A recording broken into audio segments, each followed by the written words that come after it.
Welcome to this explainer. Let me just ask you a question right off the bat here. Have you felt a creeping sense of digital isolation recently?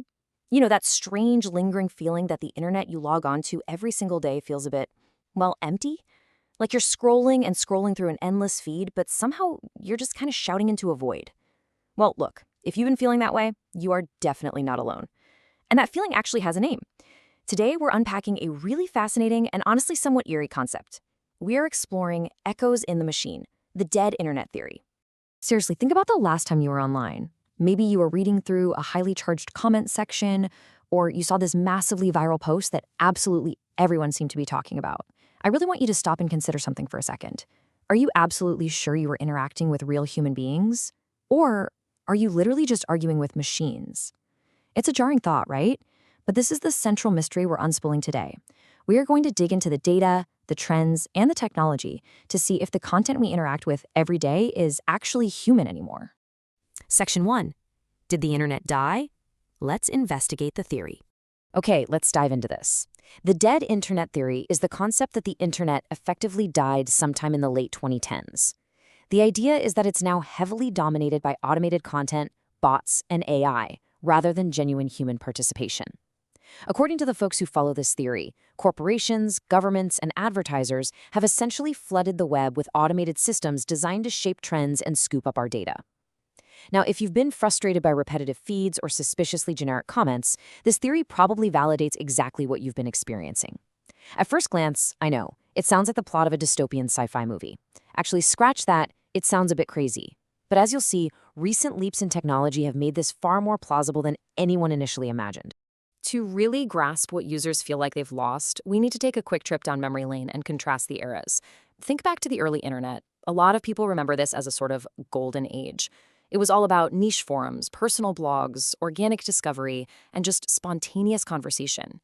It felt like exploring a wild, uncharted neighborhood where you actually stumbled upon real people.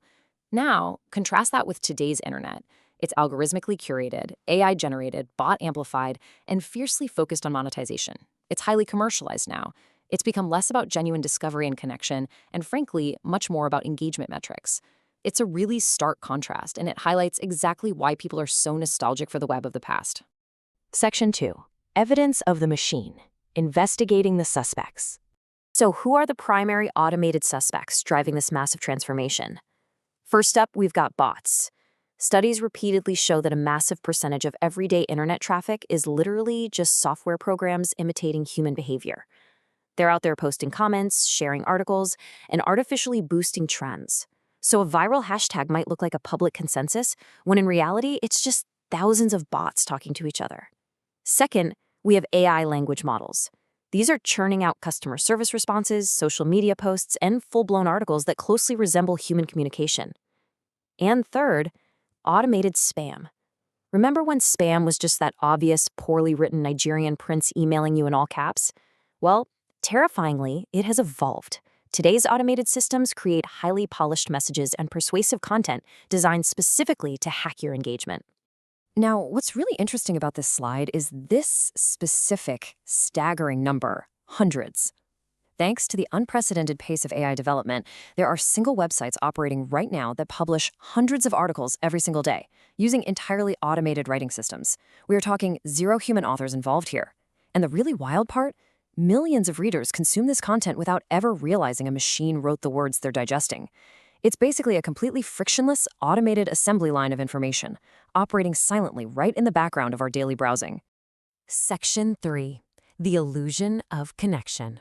The algorithmic motive. So what's the motive here? Well, it all comes down to the machinery of modern platforms operating in a very specific three-step cycle. Step 1. The algorithms that determine what you see prioritize content that maximizes emotional engagement. Often, this leans heavily into sensationalism and outrage, simply because that's what keeps us clicking. Step 2. Bots recognize these algorithmic preferences, and they rapidly amplify those sensational narratives to give them massive visibility. And finally, step 3, we, the humans, log on and engage with this highly optimized, emotionally charged content. We spend hours reacting to it, and yet, because it completely lacks genuine human warmth, we log off feeling more isolated and disconnected than before we started. This creates what the source material brilliantly calls the illusion of community. Yes, millions of users participate in these digital spaces every single day. It absolutely looks crowded, but those experiences are heavily filtered, manipulated, and shaped by unseen automated systems operating behind the scenes. Just think about it. Influencers rely on automation tools to schedule posts and write captions. Businesses use chatbots to handle their inquiries. Your entire feed is curated by recommendation system. What feels like a vibrant public square is very often just a carefully optimized facade. Section 4. Surviving the Synthetic Web. The Final Verdict. And here is the core thesis statement of our conclusion. Experts note, rather than being entirely dead, the internet may simply be becoming increasingly synthetic. So there is some reassurance for us. No, the internet isn't completely, literally dead. There are billions of real, living humans out there logging on every single day. They are sharing photos, running businesses, learning new skills, and participating in niche communities. The humans haven't just disappeared, but the ecosystem we inhabit has fundamentally shifted around us. And this brilliantly illustrates exactly what we're dealing with now. We are no longer in a purely human domain. We're living in a hybrid ecosystem. Look at this dramatic mix between human interaction and automated AI-generated content. We've moved from a largely human-centered environment into one where humans and machines are constantly coexisting. The real concern isn't that the humans are gone. It's that authentic human interaction is becoming significantly harder to actually identify amid the sheer volume of automated noise. We're now actively competing with machines for visibility on the very platforms we built. So how do we actually survive the synthetic web? Well, the source material provides some excellent actionable takeaways for remaining conscious consumers. First up, actively seek out authentic communities. Go out of your way to find those independent blogs, those niche forums, and artistic projects where real, messy human conversation still thrives. Number 2, support genuine creators. When you find real human creativity, champion it, share it. And third, always try to look for the human behind the screen. Question what you're reading, recognize when an algorithm is just trying to manipulate your emotions, and prioritize real, genuine connections. Which leaves us with an incredibly provocative thought to close on.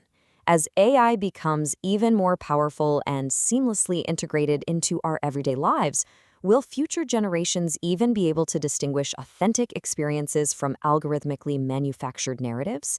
I mean, if the majority of online content is eventually produced by machines, what happens to originality, creativity, and genuine human expression? The future of the internet ultimately depends on our ability to preserve those meaningful human connections. It is a fascinating and, for sure, slightly unsettling reality to ponder. Thank you so much for joining me for this explainer. Keep your eyes open out there and never stop looking for the human behind the screen.